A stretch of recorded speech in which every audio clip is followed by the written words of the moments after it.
Good day. Many thanks for affording me the opportunity to present at this conference. Much appreciated. And I mean, choosing perspectives from where to tell stories and what stories we choose to tell and how we relay these stories, I mean, is a key component of, I think, why we are all in this industry. Hence, I will be telling my own story from my research perspective because it's been a journey in finding out what I'm about and why I do what I do, and I think this is what I'm going to be sharing with you guys in about 3 or 4 components, so please do bear with me. Good day. I am Desiree Dibasen Nanuses, and this presentation is for workshop OBLITERATE that takes place the 7th till the 8th of September at Origins in Johannesburg, South Africa. I will assume the position of third person to tell my own story, as this paper is it's titled The Politics of My Skin and Autoethnographic Practice, which has been my current research thus far and lessons learned, as much as it was a journey of self-discovery for myself personally. Desiree Dibasen Nanuses is a practicing curator, an academic, and a researcher. Her curatorial practice philosophy is guided by Bill Brown's "As they circulate through our lives, we look through objects to see what they disclose about history, society, nature, or culture, above all, what they disclose about us, but we only catch a glimpse of things." This was said by Bill Brown in Think Theory in 2001. Ms. Nanuses is the founder and executive director for the Curatorial Institute and has been appointed by Yale Institute for the Preservation of Cultural Heritage as a fellow onto the Yale Directors Forum since August this year. Ms. Nanuses serves in a consultant capacity for the UK-based architecture firm as decolonial specialist on a monument in Germany. Ms. Nanuses is also a researcher for Open Restitution Africa by Digital Heritage Africa. She is the course leader at Kingston University London and a PhD candidate in fine art curatorial practice, piloting the curriculum in decolonial practice she designed as one of the outcomes from her doctoral degree. Ms. Nanuses received a distinction for her master's degree in creating contemporary design and completed a study abroad program in museum and gallery studies from Kingston University London. Ms. Nanuses is trained by the International Center for the Study of the Preservation and Restoration of Cultural Property in telling and preserving heritage stories during the Digital Story Circle workshop. In addition, Ms. Nanuses completed a fellowship at the Metropolitan Museum of Art, also known as the Met, as an interdisciplinary Chester-Dale Fellow, investigating the institutional practices regarding equity, diversity, and inclusion, decolonial practices, and its impact on programming informed by the human resources. Redefinition of the art canon, as it was based on Western academia and its colonial frame of reference through her action research, advocates for African art, African artists, African literature, African academia, African pedagogies, and acknowledgement of indigenous knowledge systems. During this period, Ms. Nanuses represented Namibia as an international visitor leadership program for the IVLP in the United States Department of State. On the African continent, Ms. Nanuses commenced her professional practice at the National Art Gallery of Namibia in 2011, where she started working as a junior curator. Ms. Nanuses returned in 2020 as the acting chief curator and collections curator for the National Art Gallery of Namibia, after completing a master's degree in curating and completing fellowships both with ICME and ANCOM in 2016 and 2017, respectively. During this tenure, Ms. Nanuses served as an executive board member for the Museum Association of Namibia and on the Namibia Heritage Council Committee. Ms. Nanuses' most recent publications and.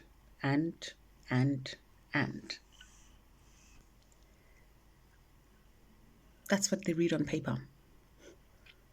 That's what they know. But when you tell someone's story, and in this industry where we tell people's stories and we tell stories through the objects they represent, you don't just tell the accolades.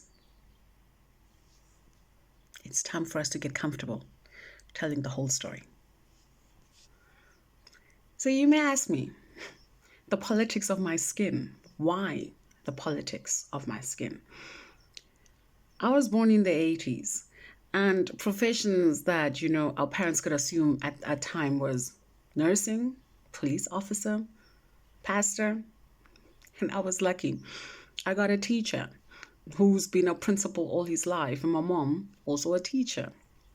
So I was one of them fortunate ones who were told by my dad, and this is exactly the premise of my PhD research, which is you will go to that German school, you will learn everything they know, and the only difference between you and them will be the color of your skin. This was a conversation I had with my dad at 11 years old to choose a high school to attend. And now let's backtrack a bit, because you don't just, have a conversation like that and it leaves you scarred, your most of your adulthood. So there's a reckoning that happens with all of us, whether it's objects we engage with, whether it's people we engage with, whether it's institutions we engage with. There is a reckoning and a reconciliation that happens within you, that happens with people and with spaces. And my research encapsulates all of that. So I've looked at an introductory chapter into decolonial studies, for example, as institutionalism. What does an institution look like? Well, the German school was an institution. I went to a primary school. I was attending in grade one, a primary school in Kwekwegovap, which was taught in my own vernacular. By the time when there was independence, my parents thought me best to attend a colored school. And obviously at this school, I couldn't speak a word of Afrikaans or English. Of course, this had to happen. It's part of my journey. It's part of why we are here today. I was standing in the principal's office, right? And I could hear my mom saying, "My daughter's not stupid. My daughter's not stupid." This is exactly the story of civilization. Because of a language barrier, we were regarded as uncivilized, or because we didn't do the things as the West did it, we were regarded as uncivilized as African nations. This is a mother's love defending for her daughter. My daughter's not stupid. And this is the first phase of my presentation today. My entire primary school and high school life was filled with language barriers, cultural differences, racial segregation, racial discrimination. When you are the only person of color in a classroom of 30, where everybody else speaks English and Afrikaans in a particular way and they're all German, and you are the one that has German as a foreign language, right? You become considered and treated as an other. So let's bring this back to my practice itself. So as a curator who entered the National Art Gallery at a very tender age of 25 years old, as a dream job, junior curator, I loved it. I completely loved what I could do. I loved looking at the stories that the work was telling and being able to explain and translate these to the various audiences. However, it didn't come as easy as it did, right? It sounds so easy, right? But that's not usually how everything works. So I walked into a space which had objects, things, artworks classified. This classification system, this classification was an inheritance from the colonial era. The building we were situated within was an inheritance from the colonial era, right? So when I'm within a space where I'm doing everything I'm told to do, I'm learning ways of, there's no curating really taught in our universities in Namibia. When I looked for a space to study curating, it took me outside of the country. And during my studies, I figured it out. I've been doing everything the way the West has been doing it back home. And that's the reckoning. That's the point where I asked the question, why are we doing this? Why is it happening this way that it is happening now? Why are we perpetuating what they've taught us and just moving forward with that? There are some things about our objects that cannot be told the way Western stories are told. Our objects, who we are as a people, we are oral history. We don't narrate and we don't narrate stories just off of academia and reading, and because it's there, that's the Bible. No. Our history is oral history storytelling. And if we don't sit down with our grandmothers and our grandfathers in this age and extract the knowledge they have and receive that and document that ourselves, that's the reckoning. At that point is where we say that we want to eradicate these barriers, these blockades, because when I'm researching, I can't find African writers, right? I can't find artworks that are just, predominantly narratives around people of color. What's there is selective. And gatekeepers obviously decide who gets to be shown, who gets to work, where, why.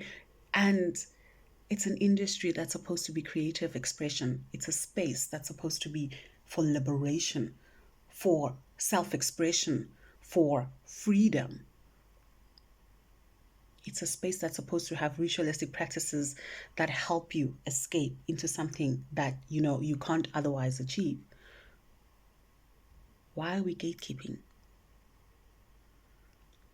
Why do we allow even the West and ourselves to determine how our stories are told and relayed and interpreted in museums? So interpretation and representation are prevalent themes throughout my entire research, because you'll engage an object, right? And I love having conversations with my daughter because she knows I've worked in art institutions. She's kind of gone with me to London when I did the MA, to New York when we did the fellowship at the Met. She's kind of been there, present always. And every time she would like point, she's like, yeah, that's mommy's interest. She would point to that. And based off of that, I love having these conversations with her where I'll say things like, well, I always talk about a headdress, right? Why a headdress? Because a headdress is a contemporary pillow. Do we speak about it in that way? No, we don't. How do we make it relevant to our persons, to our people that are coming behind us? If we are also going to look at a headdress as an outdated ethnographic object and not see the relevance of the headdress now and what it does now, and that it's still in contemporary use now in 2023, and regard it as such and write about it as such and not as an object in a museum, it's a reckoning. It's a reconciliation with self, with me, with the industry I'm in. Because I had to ask myself the question after I finished my master's degree. Do I want to go back and continue doing this, keep doing this? And if I do keep doing this, what do I want to do different? I've been very blessed with people on my journey who were very honest with me. And my supervisor at that time at Kingston, she said to me, Desiree, turn that into a PhD question. And we did exactly that. That was the birth of the politics of my skin, where I come from, what I've been through, the new space I'm in as a creative, as a person that's highly intelligent, as hardworking, through grit achieves a lot that sometimes people don't even know and get to see, but you fight for Namibia without Namibia knowing you're fighting for Namibia.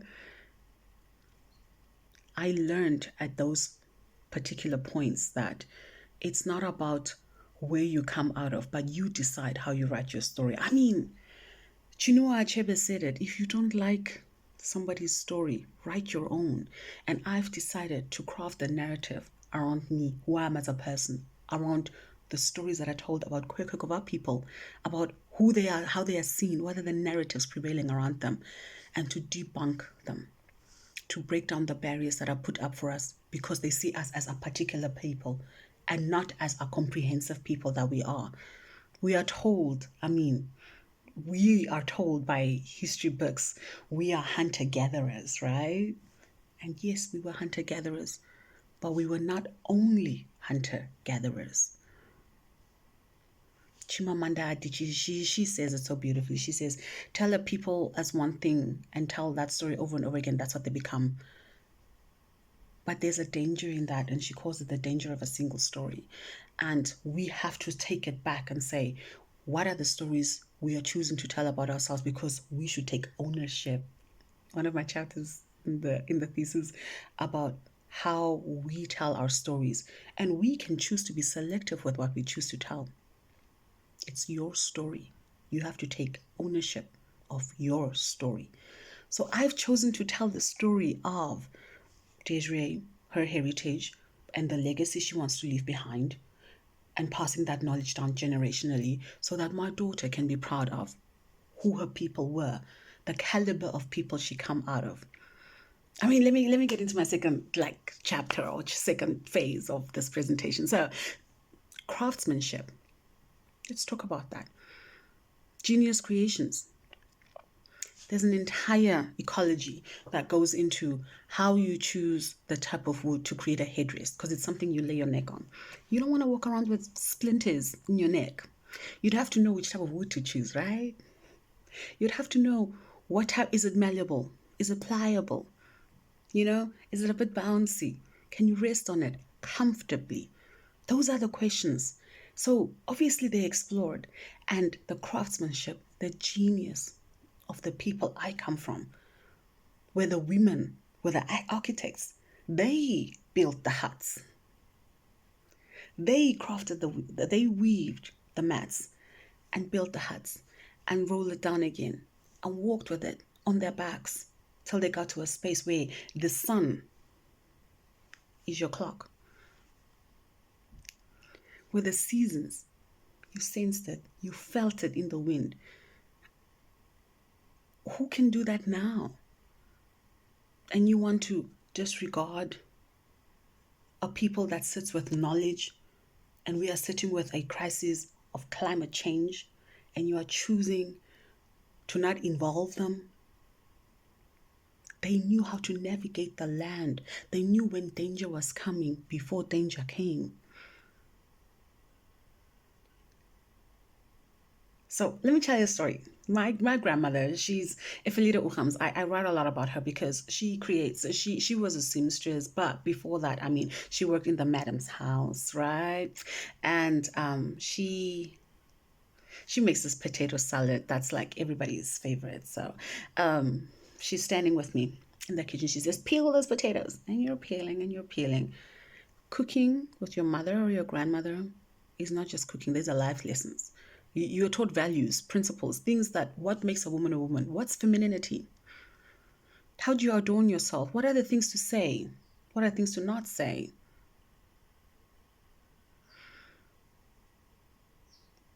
While she's telling me how to peel, how thin to slice the potato, it may seem like a cooking lesson, but then she's telling you about how she grew up, where she comes from, how she would get the offcuts. And that's the offcuts that they would take and patch the dress. And then that becomes the dress that she's wearing, where the husband is working on the fields somewhere with a boer. And she would be the one.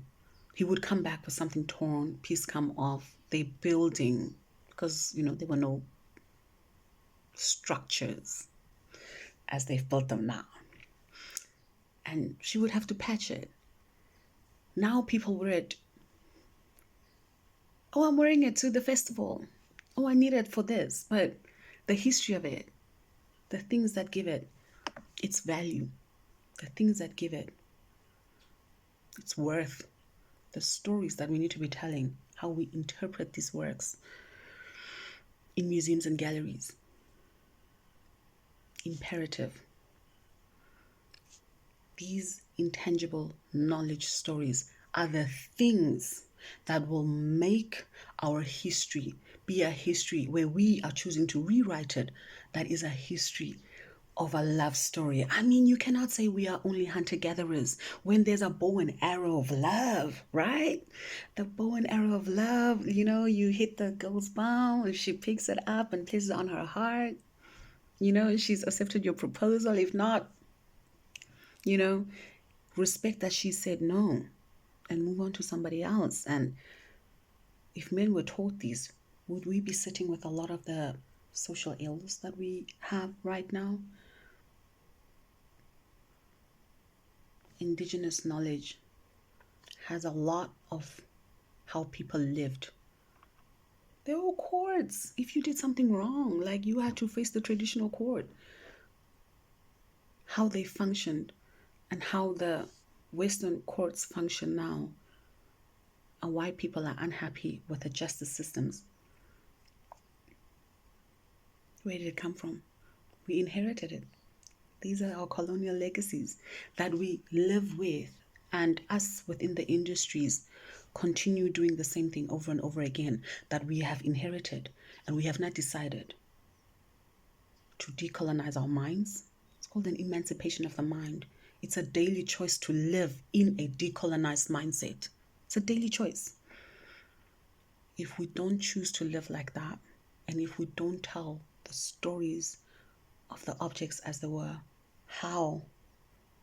So when I had a moment spending some time, at the Met. So one of the pieces was A$AP Rocky's, cloak that he rocked to the Met Gala, and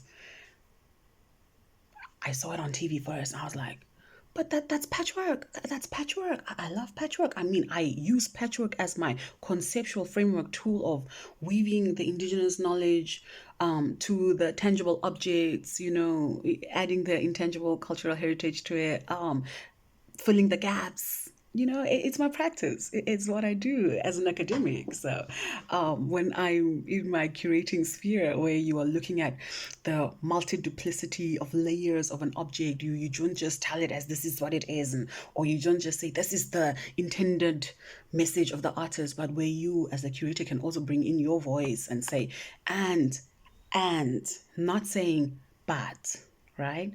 On top of the intent of the artist, on top of what you perceive when you are standing in front of the work. As a curator, you bring the perspective of the history knowledge, which raises the profile of that object and which positions it steadied, in right standing, giving credit where credit's due, where that label speaks on all aspects and not just some, where the narratives are not singular but plural. That type of a interpretation of how we relay the stories, it rests on our shoulders. And if we don't do the reckoning, we are not doing justice to the objects we are representing. So last aspect, as part of this presentation that I want to touch, is an African proverb or an anecdote, if you want to call it that. The front row at a funeral, it's different. It shifts your perspective. When you can go to a funeral and be in the back row, and you've come in support of somebody, and there's no tears, and you don't feel anything, and you can walk out of there. But the moment you sit on the front row, it's come home. It's yours. And I knew I didn't like what people said about who I was as a people. I didn't like the stories that were told about my people and what they did, the stereotypes. And I decided, decolonial mindset, I decided the change starts with me, so that my daughter doesn't inherit what I inherited, so that she can have a pride of who we are as a people, of what we are able and capable of doing. It's easy to come to a conference and to read an academic paper. If it doesn't impact the next person and there's no change challenged, and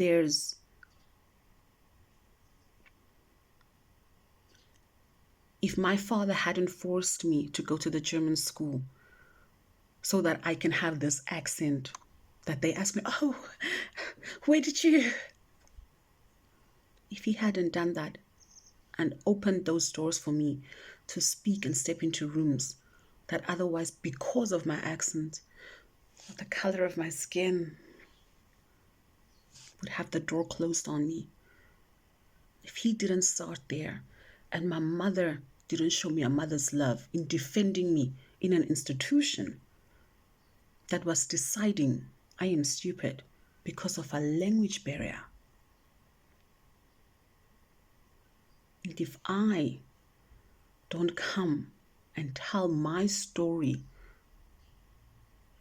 and take ownership of my story and position what is valuable and important to us as a people,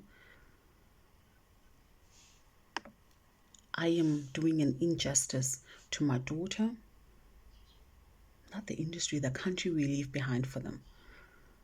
So one of the outcomes of my PhD right now is a curriculum. It's a decolonial practice, and it's not only for creative industries. It's across the board in finance. Why are interest rates higher for people of color? Why is it more challenging as a person of color to acquire a house? The red tape. Why health? When you're a person of color, you can only get these benefits. And when you are not a person of color, it's open to you. I've been in other countries. I've experienced it. Like the first day, Princess and I, my little one's name is Princess. The first day, Princess and I were headed to school, her kindergarten, her nursery, and my class in London. She fell down the stairs. What a way to enter. Like I said, we don't just tell the accolades. You have to tell the full coherent story, because that journey is what made me decide what I wanted to change and how I'm going to go about effecting change. And this change is writing about our history. So my entire PhD is like, the What's Your Story project, all those works, like it's a part of that. Everything I saw at the Met. Oh, let me tell you a story quickly. So I put on, I was standing next to the Ace of Rocky cloak there in the Costume Institute, and they had a lot of patchwork kind of clothes, but I stood next to it. I wore all black, and I put on my felt schooner. It's a form of it's a performance piece, where I said, now I'm completing the outfit, because he's got the cloak, I've brought the shoes. We're in conversation. I'm writing my heritage into existing pedagogy, into existing literature. We have to bring, it's not that it wasn't there. It wasn't acknowledged. How long did Germany take to acknowledge that it was a genocide? Oh, and now the discussions of reparations and it starts with you. If you're on the other side of my spectrum, you're a person of pale skin color, instead of flourishing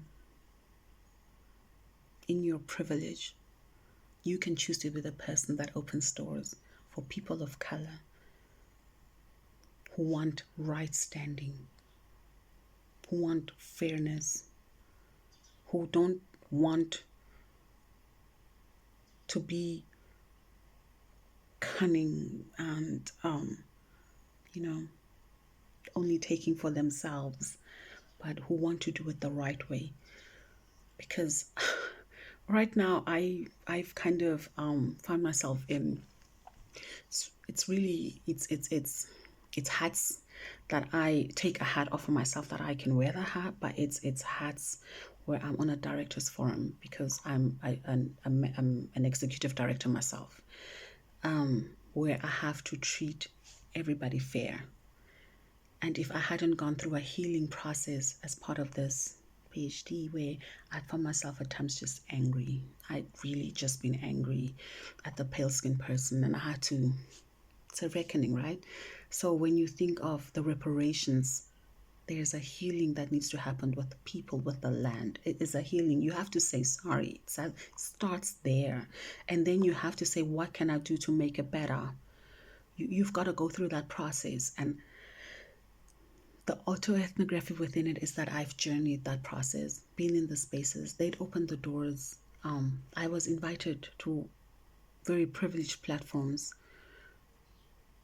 but it was so that I could now, in my current positions, be fair and look at a pale skinned person as it's a person, and I must see and choose what they bring to the table, and not deal with them off of the basis of the color of their skin. And within these spaces, these institutions, there's trauma that you experience where mentalities are not where your mentality is at, and your ideas are not received, and sometimes the language that is used is language that wants to diminish what you are trying to do. And